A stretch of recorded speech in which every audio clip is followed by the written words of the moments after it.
ചേച്ചി തുറക്കുമ്പോ jingle bells പാടുന്ന ക്രിസ്മസ് കാർഡ് ഉണ്ടോ? ആ ഉണ്ടല്ലോ മോളെ. അത് മതി മമ്മി, അമൃതയ്ക്ക് അത് ഭയങ്കര ഇഷ്ടാ.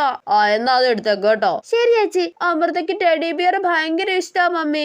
എന്നാ ഒരു ചെറിയ പാവ വാങ്ങിക്കാം. വേണ്ട, ചെറുത് വേണ്ട, വലുത് വേണം. മോളെ ആ വലിയ പാവ എടുത്തേക്ക് കേട്ടോ. ശരി ചേച്ചി. പിന്നെ ഒരു പാക്കറ്റ് പെൻസിലും സ്കെയിലും റബ്ബറും പെന്നും ഇതെല്ലാം കൂടെ ഒരുമിച്ച് ഒരു ഗിഫ്റ്റ് പോലെ ആക്കിയേക്കണേ. വേണ്ട, ഗിഫ്റ്റ് ആക്കണ്ട, പപ്പയെ കാണിക്കണം എനിക്ക്.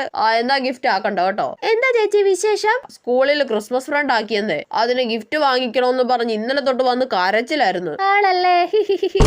എന്റെ കൊച്ചെ, നീ ആ പാവ ഇങ്ങി തന്നേ. ആ കൊച്ചിന് ഗിഫ്റ്റ് കൊടുക്കേണ്ടതല്ലേ? ഇല്ല, ഞാൻ കൊടുക്കൂല. എനിക്ക് അപ്പഴേ തോന്നി നീ നിനക്ക് വേണ്ടിയിട്ട് അത് വാങ്ങുന്നത്. കടയിൽ നിന്ന് തന്നെ ഗിഫ്റ്റ് ബോക്സിലാക്കിയാ മതിയായിരുന്നു. അമൃതയ്ക്ക് പെൻസിലും റബ്ബറും കട്ടറും ഒക്കെ കൊടുത്താൽ മതി. എന്നാ ക്രിസ്മസ് കാർഡ് എന്തിയേ? അതും നീതുമോക്ക് വേണം. ചേടാ, ഇവളുടെ ഒരു കാര്യം. എന്നിട്ട് ആ കൊച്ചിന് കൊടുക്കാൻ വാങ്ങിച്ച ചോക്ലേറ്റ് ഒക്കെ എന്തിയേ? അതും നീതുമോള് തിന്നു. എന്റെ പന്ന കൊച്ചെ, നിന്നെ കൊണ്ട് തോറ്റല്ലോ.